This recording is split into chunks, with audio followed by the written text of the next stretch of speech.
So you want to get into acting professionally, but you're not exactly sure where to start. Some people tell you got to get your portfolio together. Others tell you got to start looking for an agent or a manager. But I would argue the most important thing you need to do before considering acting as a professional career is you got to get yourself into training. But where to start? What sort of style of training should you go for? What technique should you do? What's the difference between character acting and method acting, classical acting styles versus modern acting styles? There's so much to wrap your head around, but let me explain what I've learned and what I've been doing, and hopefully that'll help for you. But first, kick the intro. Awesome! Hi, I'm Tommy DeVries and you're watching the Tommy deVlog. This is the channel where I talk about my life, my career, lessons learned, and I try to share some of those lessons learned with you guys. As I said before, this is also a vlog.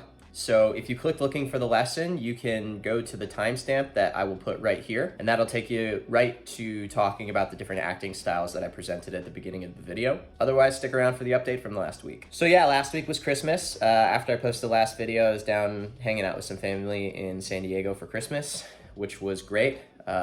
Very relaxing period. Enjoyed, again, spending time with my son, getting to watch him open presents. Always a joy. As I record this video, tonight is New Year's, so I will be spending New Year's Eve at Universal Studios with some friends, which should prove to be fun. Never been anywhere in LA for New Year's. Most of my New Year's Eves are usually spent on a couch with wine, kind of being boring.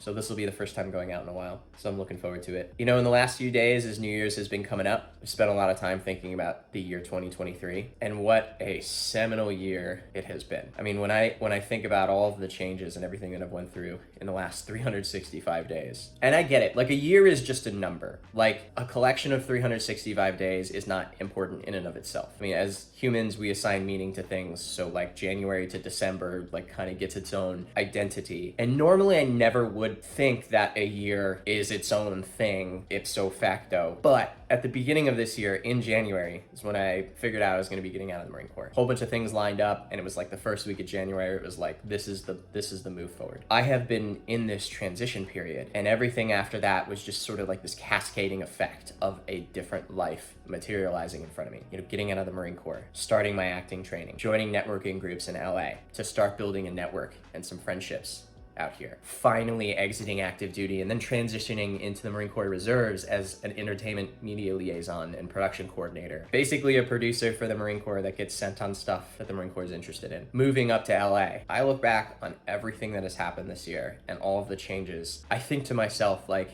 Tommy, if you could go back and tell yourself from a year ago something, what would you tell him? Like if you were to teleport me back right now, I'd show up and me from a year ago would be sitting on the couch on my porch, just kind of like zombifying out to the rain, kind of wondering where life was gonna go. And I show up with like longer hair than usual and a scraggly face, like dragging on a cigarette. Just get ready and hold the fuck on. Cause yeah, that Tommy from a year ago had no idea that right now is where I was going to be. While sometimes it is terrifying, and while sometimes I do question if everything I've done in the last year was worth it, I know I'm exactly where I want to be. And I know I'm on the path to get where I need to go. And the dauntingness and the sacrifice, I don't know, it all feels like it's worth it, or will be worth it someday. When I look back and say, I did the damn thing. I didn't settle. Yeah, that was heavy. Knocked out 4 auditions this week. One of them included a dance, which I had choreographed by a friend of mine, Sydney. That was pretty cool. I am not a dancer by any means, but I can pick up a few steps. But it was just cool to see that even in the end of the year, my agent and my manager are still locking in things for me. I worked on a few of those auditions with a friend of mine who also had auditions that he was doing. And he was telling me, I was like, man, you know what? I really like coming over here. He's talking about my place. Like, I like coming over here and getting stuff done. And I was like, really? He's like, yeah, I feel like this is the place to do it. I was like, this is your office? He's like, yeah, like we get work done here. I know when I show up, like it's gonna be a good audition. And that just felt really good, you know? Like to be part of somebody's process like that and to have them be similarly part of your process. It's just small moments like that, like getting over the work hill, that little hump of effort, and then you start doing it and then you realize you're enjoying it. Those are little moments where it lets you know you're doing the right thing. Despite all that though, the heavy reflection, the flood of auditions, auditions, I have been able to relax a little bit in the last week. Spent a few days playing some video games and just trying to decompress after this intense month. All the travel, all the work, all the auditions. Clean up the apartment a little bit, did a little grocery shopping. Treat yourself time. Going into the new year, the very fresh start, and looking forward to looking back on that Tommy a year from now, coming back from the future with even longer hair, an even scragglier face, now 2 cigarettes hanging out of my mouth, going, I told you to hold the fuck on. Keep going, really keep going. You know, I've talked to a lot of friends, in the business, out of the business, about what they want to do with their new year. And a lot of them have talked, especially my actor friends, a lot of them have talked about wanting to level up their game and take their career to the next level. Sometimes they ask me, or sometimes they're just shooting out ideas, but they want to know, how do I get more auditions? How do I get more callbacks? How do I become a better actor? There are many schools of thought, but the one thing that I always tell people that has worked for me is when I feel like I'm in a stalemate over weeks or months where I'm not getting an audition, I just don't feel like I'm moving forward. The thing that I do is get into more training. And I also make sure I'm continuing the training that is working for me. And usually the question that materializes after that is, well, where do I start? I'm not in training, or I'm in this training and I don't think it's right for me anymore. You know, there are so many techniques, right? There are classical acting techniques, there are modern acting techniques, there are names over the last 150 years of people that have taught these techniques that people recognize. There's so many places to get started. To break down a few techniques, this is obviously not the definitive list, but kind of like where you start looking when you're researching the different acting styles. You have who people consider the father of modern acting styles, Stanislavsky, who was a Russian teacher and basically realized that all of the classical acting styles that theater actors were taught were garbage, specifically as like the theater was basically migrating towards film. Things that were traditional acting didn't quite work. So he created a whole bunch of new styles. And I'm not gonna delve into his stuff because it's very, at this point, it's kind of antiquated. He even wrote a book following his initial book that talked about a lot of what he taught was antiquated and that there were sort of updates to it. But what he really did was he taught a bunch of acolytes of his work who then branched off and did their own styles. And then from that, there were other very prominent teachers who ended up coming up with very prominent methods. You know, you have Adler, you have Hagen, you have Strasberg, you have all of these names. And I've read all of their books and they're all very good acting styles in their own right, depending on what you're looking for, what you need work on as an actor, how you get into character, how you emotionally prep, how you do your research. But the one acting style that works especially well for me is Meisner. Sanford Meisner wrote a very prolific, sort of definitive book on acting called On Acting. I've read that book several times, and when I was initially researching like where am I gonna go get acting training in LA, I landed on Meisner technique. I had a few friends sort of contributing like, hey, this is where you should get started. I had somebody who took a class, a Meisner class, actually a couple people that took a Meisner class, pointing me towards a couple of Meisner teachers in LA. And then I finally settled on a specific studio. Now, why Meisner training? When I was studying theater as a minor in college, I actually had a professor who taught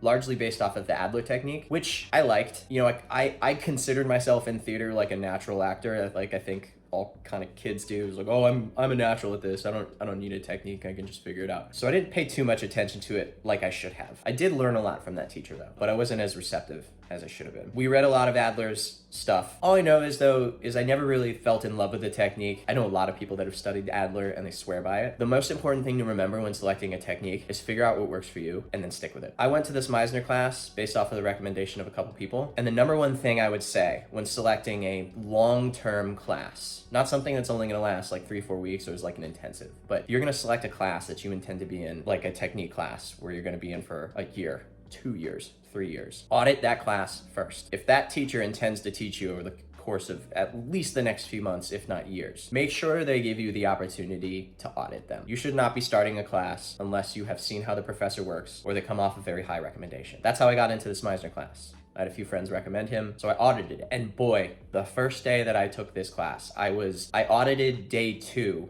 of that class, and instantly I fell in love with literally everybody in that class. I mean, it was incredible. The stories that they shared and just the raw talent that I could see brimming in that class. I remember going up to the instructor afterwards and saying, I'm joining this class. He was like, well, you know, we might be full. I might have to get you in on the next round. I was like, I am joining this class. So that's how I picked that class. Auditing it and then seeing the talent that was just brimming around me, and the work hadn't even begun yet, right? I didn't really know what I was getting myself into as a Meisner trained actor. Now, what is Meisner acting? There are 3 principles of Meisner acting. The first is listening and responding. In acting, whenever you're handed sides, whenever you're handed a script, everybody's first instinct is to start memorizing the lines so you can start reading them on stage and you can get the dialogue correct. Meisner says, and I'm gonna brutally paraphrase everything from his book and everything that I've learned from my coach. Meisner would say, it's more important to listen to what's being said to you and then respond in a believable, authentic, moment-to-moment way. Dialogue is great, but how you listen, how your character, how your acting listens to your scene partner, and how you genuinely respond to that, that is more important. So there's a big technique that you learn in Meisner acting, which is basically the repetition game, where you are pointing out things that you see on somebody, your scene partner, say like a black and blue sweatshirt, and then your partner repeats back to you black and blue sweatshirt in the exact same way you said it to them. And then you just repeat things over and over again and over and over again until the natural shifts in the conversation occur, where you start catching on to those things and you're naturally and intuitively listening to what your partner is saying and then responding in those ways. You do that for months, the repetition stuff, until your coach is certain that you are listening to your scene partner and you are responding to your scene partner. After that, principle number 2, the reality of doing. So whenever you are acting, you're gonna have stuff that you're doing, whether it's tying your shoes or reading a book or painting a picture. Meisner would say you never fake anything on stage. If you're answering a phone, don't pick up your fingers like this and be like, hello? Even in rehearsals, even in practice, make sure you are doing stuff as authentically as you possibly can. Get objects that bring you to life on stage. If you're doing something that requires you to be very vulnerable, bring in something that will open you up. It doesn't have to be the exact thing. It just has to remind you of something that is going to make you vulnerable. And then the third principle is emotional preparation. You know, I like to say, basically, have all of these moments in your life, have all of these memories, have all of these songs, whatever it is, have that thing that brings you to that emotional place of happiness, of anger, of sadness, whatever that is. Trigger that in your body before you even go to a stage. Realize what that is, bottle that up, cap it, put it in your chest, and then when it's time for you to do your scene, pull that bottle out of your heart, uncork it, drink it real quick, feel that thing, let it flood through you. Know what that anger and that sadness and that happiness is gonna feel like. And then open the door, go out onto your scene with that emotional preparation in there, and begin with where your scene is supposed to go. All of these principles of Meisner acting, it took about 9 months from January to September before we were doing legit scene work in that Meisner class with our coach. There were tons of repetition games. There were tons of independent activity exercises where you are literally just manipulating your object that you brought in and doing a repetition game or saying a monologue. And there were tons of emotional preparation exercises where we were just going out and doing a repetition game and trying to feel a certain way while still doing the repetition. We didn't start legit scene work for months, almost what felt like a year. And at times, Meisner acting will drive you crazy. You've had it with the repetition game, you've had it with trying to select a different independent activity. But I explain all of this Meisner stuff for this one reason, in that becoming a Meisner trained actor has made me a more authentic, more in the moment, more connected actor than I have ever been in my entire life. I like to say that, you know, my talent was pretty high to begin with. I think I am a naturally talented actor, right? But my foundation was like on the floor insofar as how well I was trained and where my talent was being elevated to due to my foundation. So my talent was high, but it was capped at like a mid to lower mid level because my foundation was so low. When I started taking Meisner training, my foundation went high and my talent exponentially higher because of that. And I know that for a fact because now when I'm doing these auditions, now when I'm acting in these projects, what I'm feeling sits with me for so long that I start believing what's happening and I get lost in it. Sometimes I even black out and then I come out of the scene and I'm like, what happened? How long was that? Did I do a good job? And just people looking around going, oh my God. And then you see the results of it that come up on the monitor or they get published and you're like, damn, okay, that character really felt it. Now this video is already getting to be a bit long, so I'm gonna cap it there. I definitely wanna talk more in another video as far as like what sort of techniques to choose, about the different techniques, sort of explore the Adler technique, the Strasberg technique, talk about the differences between what people call method acting or character acting and like what those definitions are, because a lot of people get them confused and a lot of them can sometimes be synonymous depending on what you're talking about. Meisner is a method, but Meisner also includes elements of character acting. So basically picking those apart and knowing what they mean so that you can select the right kind of training for you. If there's anything else you want to hear about as far as acting styles, drop it in the comments below. If you got a question about Meisner that I can answer, let me know. If you want to hear about a particular acting style that I can talk about or I can bring up, let me know. I'll link to Meisner's book in the video description on acting. Highly recommend, even if you don't choose Meisner acting, highly recommend